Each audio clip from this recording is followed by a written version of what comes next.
ពុទ្ធិកសិក្សាហ្នឹងគឺជាសរសៃឈាមជាបេះដូងនៃព្រះពុទ្ធសាសនាអញ្ចឹងយើងចង់ឲ្យបេះដូងហ្នឹងមានកម្រិតណាមានគុណភាពបែបណាសរសៃឈាមរបស់យើងប្រកបដោយសុខភាពបែបណា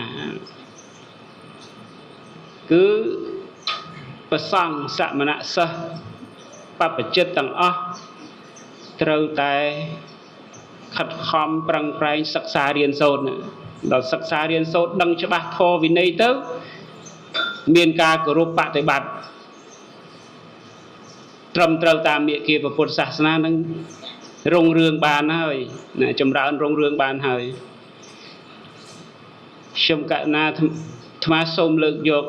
ឃ្លាមួយទេដើម្បីប្រកេនដែលតាក់ទងនឹង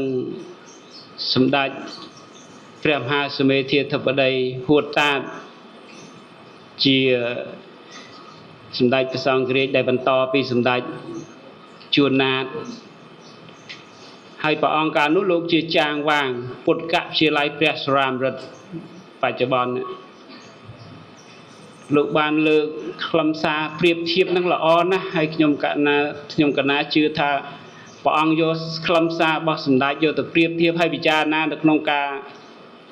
ស្វែងយល់អំពីអត្ថន័យនឹងទៅក៏យល់អំពីថាតើហេតុអីហើយតើគុណតម្លៃនៃពុទ្ធសាសនាគុណតម្លៃនៃពុទ្ធិកសិក្សានឹងវាមានឥទ្ធិពលមានសារៈសំខាន់យ៉ាងណាខ្លះចំពោះការរួមចំណែកដល់សង្គមជាតិយើងសម្ដេចលោកប្រៀបថាព្រះមហាក្សត្រប្រៀបដូចជាផែនប្រតិពីសាលាបាលីប្រៀបដូចជារុក្ខាលតាជាតិប្រសង្ឃសមណសិស្សប្រៀបដូចជាបុប្ផាមានក្លិនក្រអូបទាយុទាយិកាពុទ្ធបរិស័ទប្រៀបដូចជាភមរៈជាតិណាគឺឃ្មុំនឹងកន្លងហ្នឹងដែលតែងតែរងចាំតែងតែស្វះស្វែងហិចហើររកផ្កាដែលល្អហើយក្រេបយកលំអងហ្នឹងដើម្បីទៅទ្រទ្រង់សារពាង្គកាយណាព្រះអង្គស្ដាប់យល់ទេណានេះគឺគុណតម្លៃនៃសាលាបាលីគុណតម្លៃនៃពុទ្ធិកសិក្សាគឺស្ថិតនៅកន្លែងហ្នឹងឥឡូវយើងពិចារណាមើលរាជាណាចក្រកម្ពុជារបស់យើងបានតម្កល់តម្លៃព្រះពុទ្ធសាសនានេះខ្ពស់បំផុតគឺជាសាសនារបស់រដ្ឋមានព្រះមហាក្សត្រអង្គព្រះមហាក្សត្រលោកគង់ប្រថាប់ណា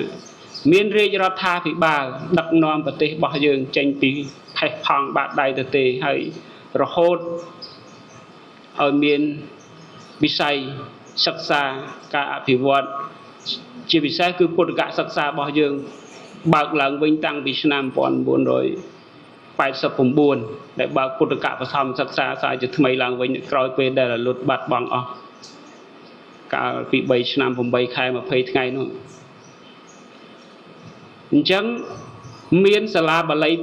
ឡើងវិញហើយអញ្ចឹងប្រសង់មានន័យថាសាលាបាលីទុកដូចជារុក្ខាលតាជាតិដែលតោងដែលដុះចេញពីផែនដីហ្នឹងអញ្ចឹងយើងមានសំណាងកើតលើប្រទេសយើងមានសន្តិភាពមានឱកាសសមណសិស្សគ្រប់ព្រះអង្គមានសាលាពុទ្ធិកសិក្សាអញ្ចឹងឥឡូវព្រះអង្គតើអាចคล้ายទៅជាផ្កាប្រភេទណាផ្កានឹងល្អផ្កា